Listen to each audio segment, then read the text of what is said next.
Isaiah 35, verse 5 and 6.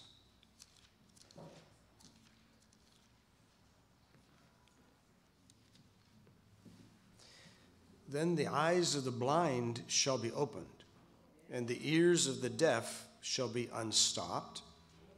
Then the lame shall leap like a deer, and the tongue of the dumb shall sing. We know that will be fulfilled completely in God's kingdom. But it was also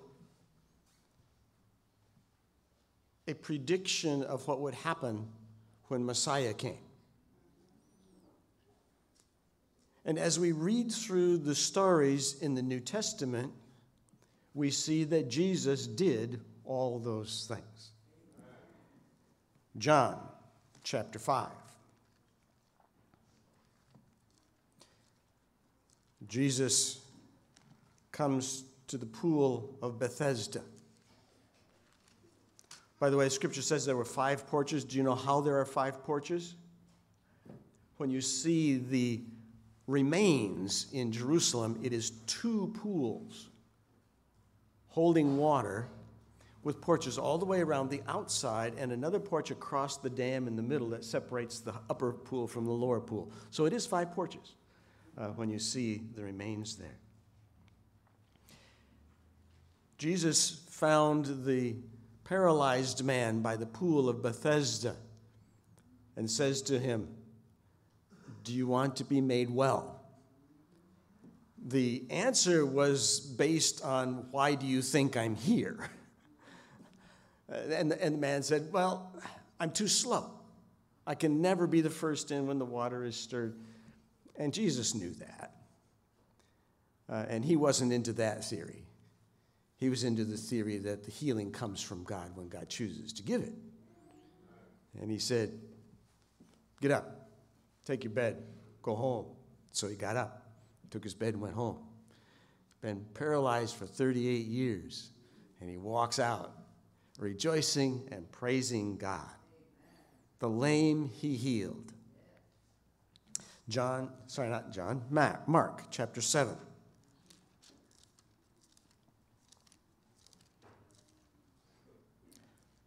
Mark 7, beginning in verse 32. Then they brought to him one who was deaf and had an impediment in his speech, and they begged him to put his hand on him. And he took him aside from the multitude and put his fingers in his ears and spat and touched his tongue. Then looking up to heaven, he sighed and said, "Ephphatha," that is, "be opened." Immediately his ears were opened and the impediment of his tongue was loosed, and he spoke plainly. The deaf and the mute he healed. What was that bit about he spit? Come back to that. Mark chapter 8, beginning in verse 22. Then he came to Bethsaida. We had Bethesda with the lame man. Now we have Bethsaida, which is a town up in northern Israel. He came to Bethsaida, and they brought a blind man to him and begged him to touch him. So he took the blind man by the hand and led him out of the town. And when he had spit on his eyes and put his hands on him, he asked him if he saw anything. And he looked up and said, "I see men like trees walking." Then he put his hands on his eyes again and made him look up, and he was restored and saw everyone clearly. He uses his spit again on this one, and we will come back to that. I've been uncomfortable with that story for many years. What happened? It looks like a fumble and a recovery. Get partly healed. He can see, but he can't see clearly. What happened? until I read about a man called Virgil.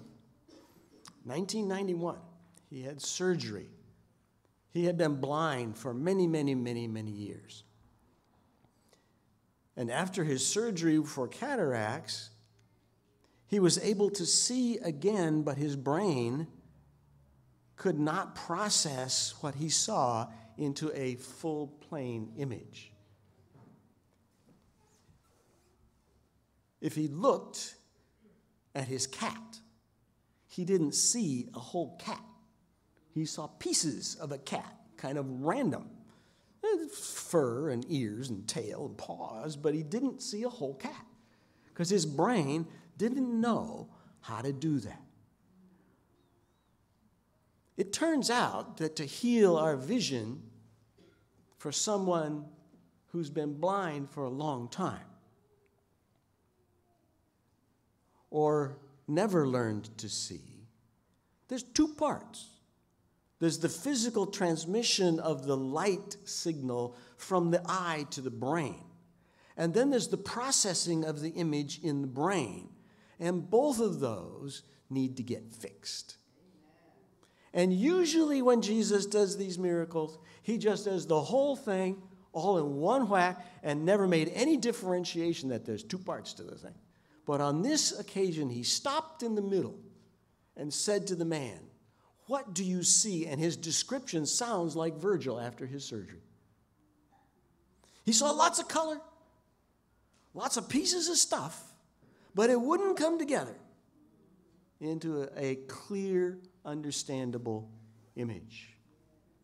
And on this one occasion, Jesus stopped in the middle, having fixed the ability of the eyes to see the signal and send it to the brain, but not having fixed the brain to process the image. And then he healed the second half. Fumble? No. It finally dawned on me that, of course, God doesn't fumble. Jesus doesn't make mistakes.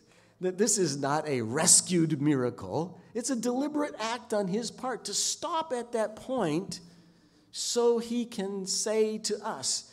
You see, people didn't know there was a difference until at least the 1700s.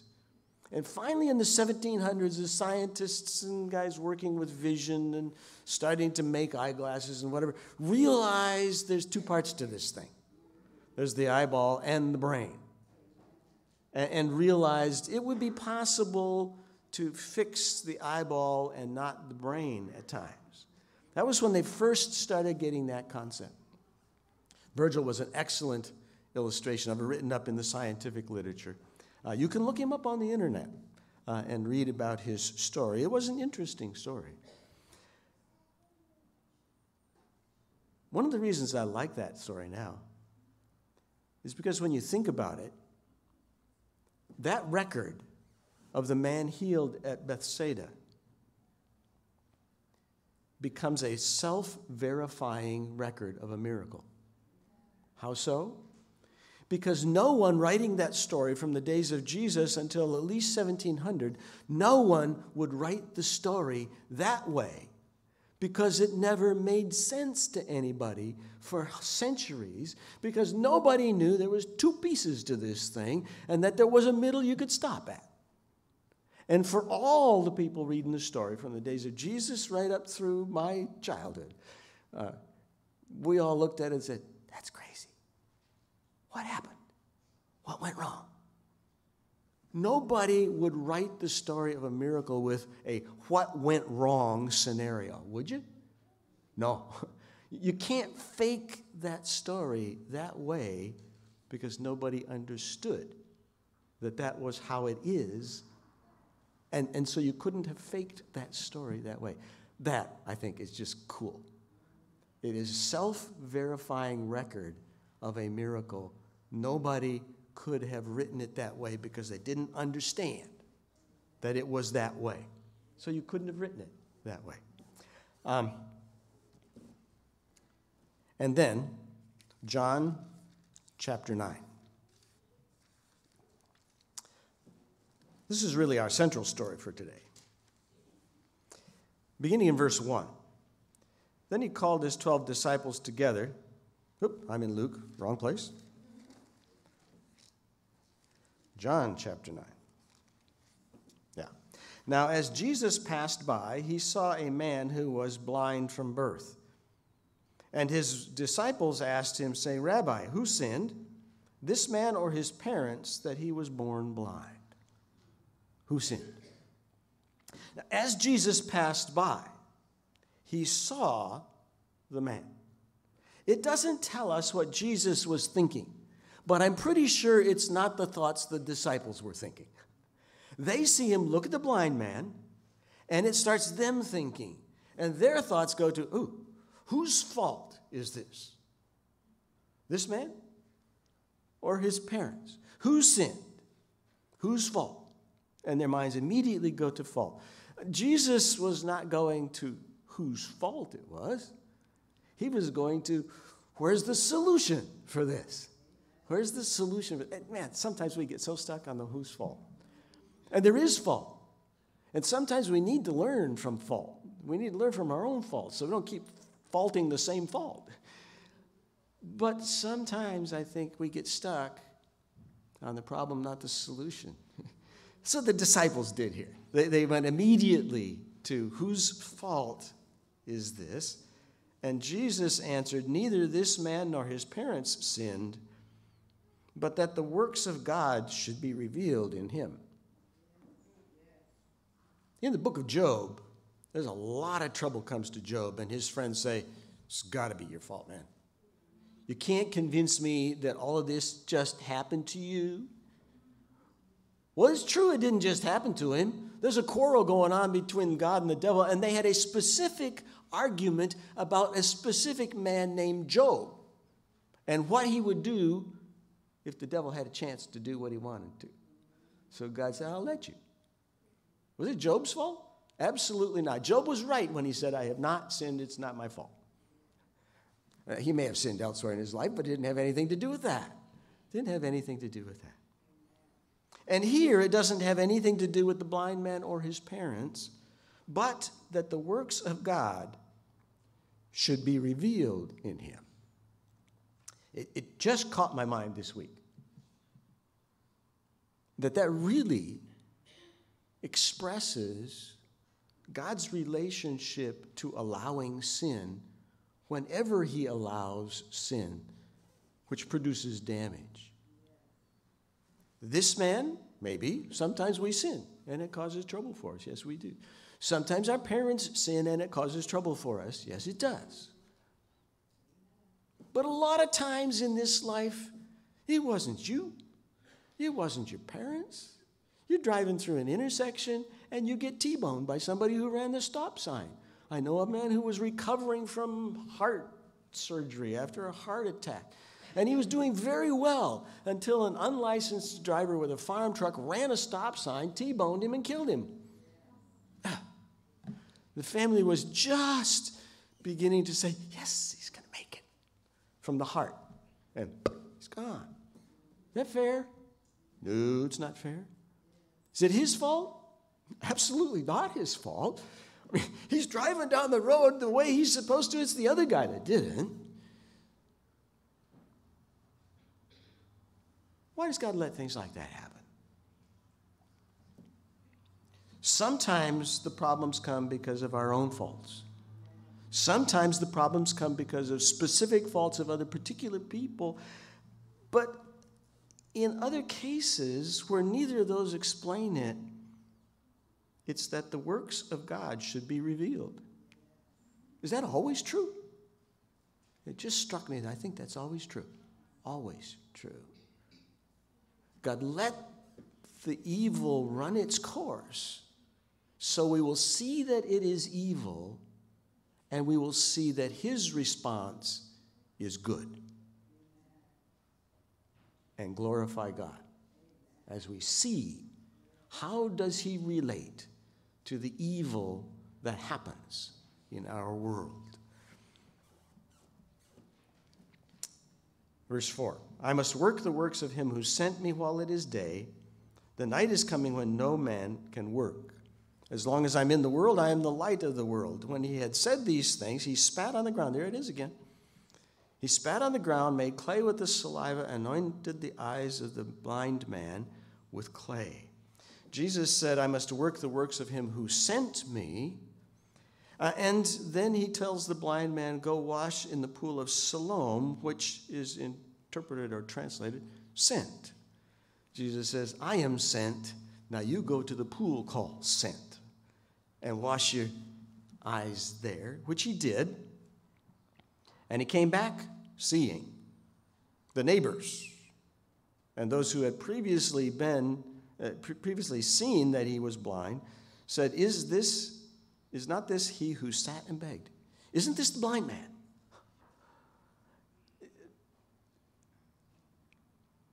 My mother has advanced macular degeneration, among other things, and Alzheimer's. But as her vision declined,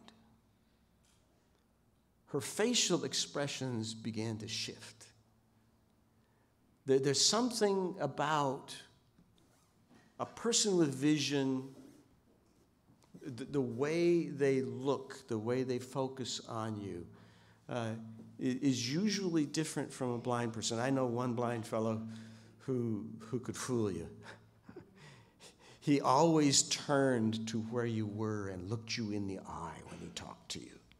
He couldn't see a thing, but he always turned and looked you in the eye. Spooked you a little sometimes. Is he really blind? Yeah, he is. He's really blind. He's just really good at giving you facial expressions. Usually you can see it on the face. And this guy, having been blind from birth and suddenly seeing, there's a difference to the face. There's a difference. And the people looked at him and said, is it him or is it not him? And some of them said, yeah, that's him. And some of them said, it really doesn't look quite like him. And it doesn't look quite like he did. That's true. It has changed because he's seeing now, and his face looks different. And finally, he answered their question and said, it's me. It's me. So they said, how were your eyes opened? His answer is interesting. A man called Jesus made clay and anointed my eyes and said to me, go to the pool of Siloam and wash. So I went and washed, and I received sight.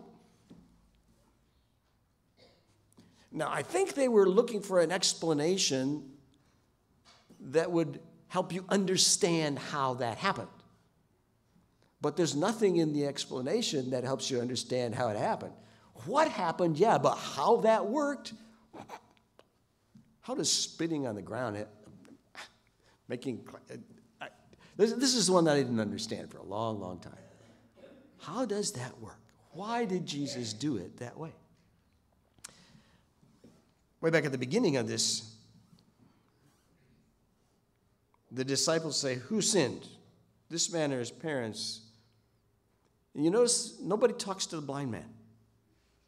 The disciples don't talk to him. They talk to Jesus about him while they're sitting right in front of him. Who sinned? This man? He's right there. But they treat him like a flower vase or something. He's just there. They don't talk to him. They don't ask him anything. They don't interact with him at all. And intriguingly, Jesus makes the clay and puts it on his eyes, but Jesus doesn't ask him anything either. Usually, Jesus draws out an expression of faith from the person before he heals them. He asks for nothing from this guy. Just makes the clay, puts it on his eyes, and after it's on his eyes, he says, go wash it off. Well, I guess. Well, he said, do it in the pool of Siloam. Don't just wash it off in the pool of Siloam. So he did, and he saw. It's an interesting miracle because Jesus did not ask for evidence of faith before he healed his sight. Why? Why? I think on this one, Jesus said, I'm healing this guy. I don't care whether he has faith or not. I am going to demonstrate my power to heal, and my power to heal is not actually limited by whether you have faith or not. Usually, God chooses whether to do something because we do or don't have faith is an important piece in that process usually. But he can heal anybody, faith or not, right? He can. On this one, he does. He just does it. There it is. You're healed. Now, the man comes to faith as a result of that, but he didn't ask for any expression of faith up front.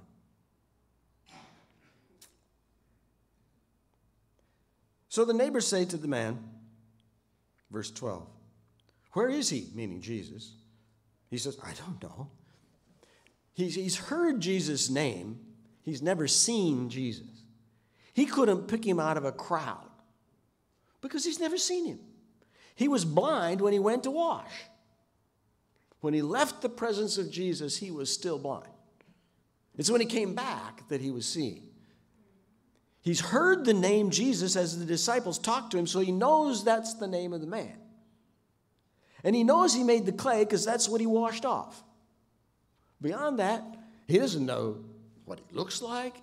He doesn't know which way he went. He doesn't know where he is. He doesn't know anything other than he put the clay on my eyes, I washed it off, and I can see. Now, that's not bad. That's pretty good. He's not unhappy with where he's at. Things are good for him because he now can see. Verse 13. Then they brought him who formerly was blind to the Pharisees, the council.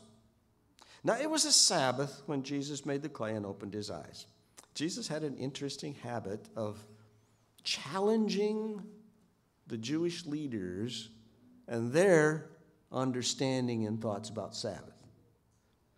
And man, he could have done this on a Tuesday, and it wouldn't have had the same impact. They wouldn't have been bothered by the Sabbath part, but he does it on Sabbath. Did it on a Sabbath.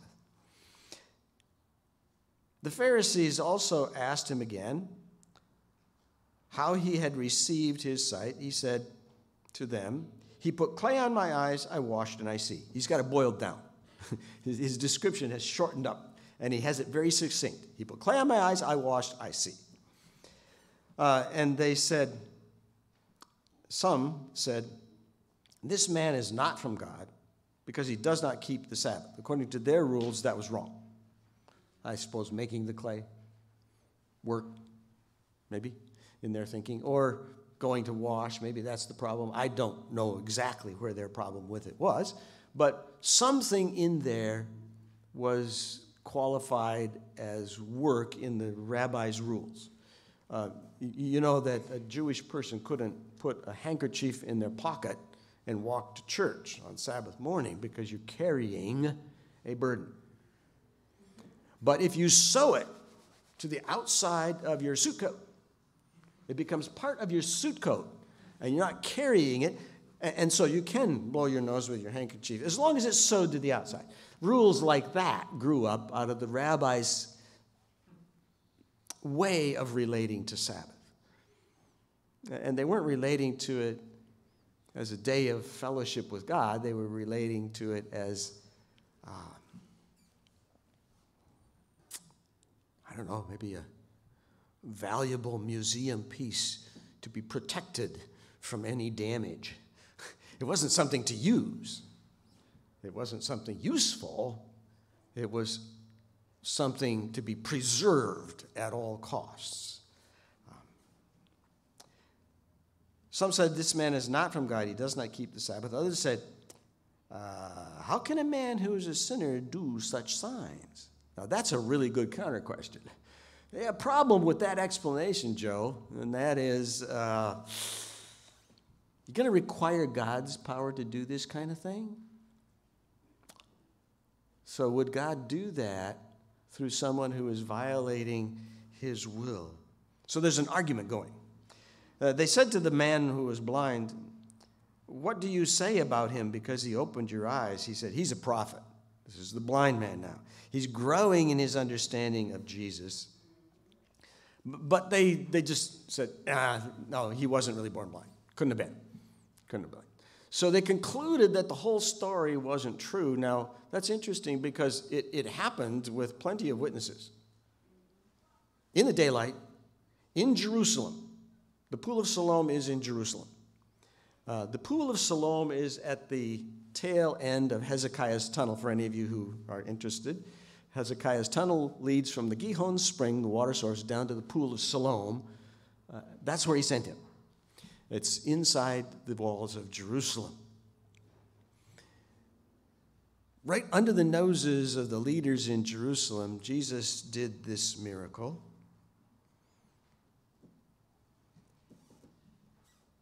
But they don't want to believe it. Why did Jesus spit and make clay? I never understood that part till one of my seminary professors explained to me there was a teaching by the rabbis about the Messiah. In Jewish culture, rabbis are very great. And to this day, the extreme conservative rabbis, even in New York, they have their disciples. And when the rabbi eats and finishes, whatever is left on his plate, his disciples will scrabble for between each other so they can get it. And if a little of his saliva is on it, the blessing is bigger. The rabbi has touched it. His saliva is on it. Sorry, I'm not into eating anybody else's food with their saliva on it, just really. Not into it.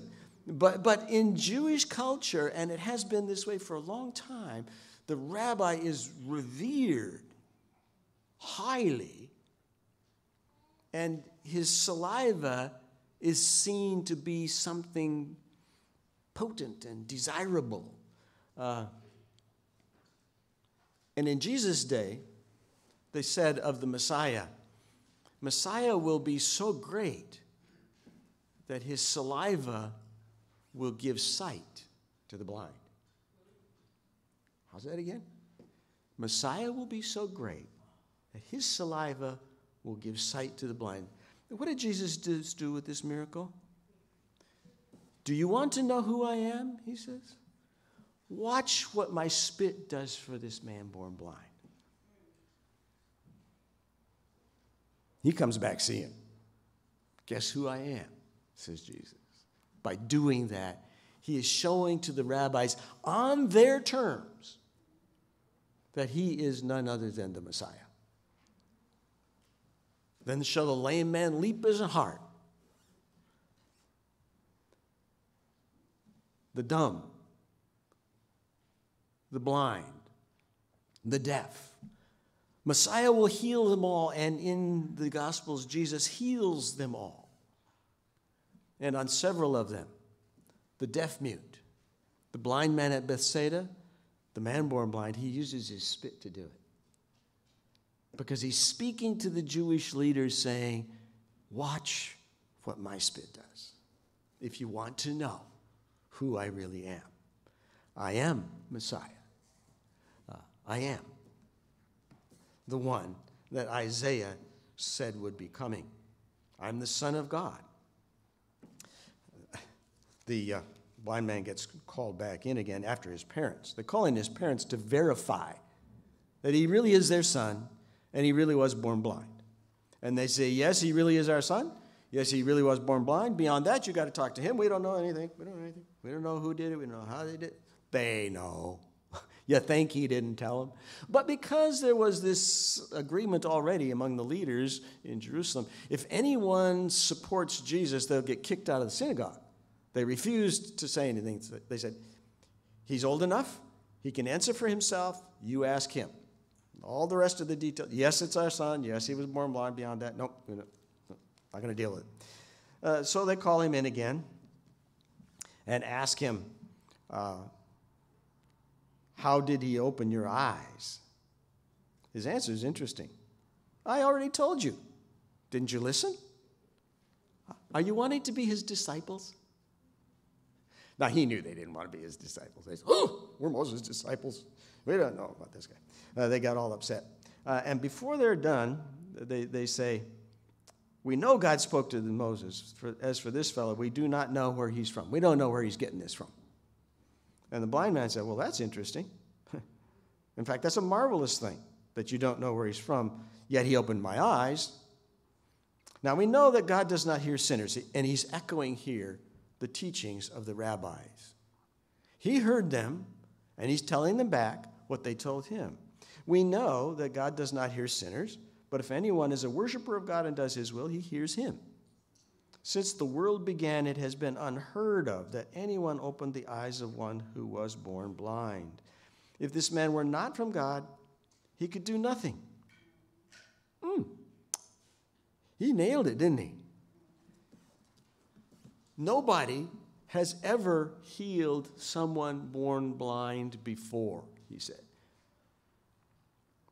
That should make it easier to figure out who did this. In fact, it should make it really, really simple to figure out who did this. God did this. Had to be God that did this. They were a little incensed at him teaching them what should have been obvious to them. So they kicked him out of the synagogue. And Jesus found him and said, it's interesting, Jesus found him. He didn't find Jesus. I'll bet he still didn't know what Jesus looked like. Hasn't seen him since he's cured. Jesus found him and said, do you believe in the Son of God? And he answered, who is he, Lord, that I may believe in him? And Jesus said to him, you have both seen him, and it is he who is talking with you. It's me, says Jesus. I'm it. You're talking to him right now.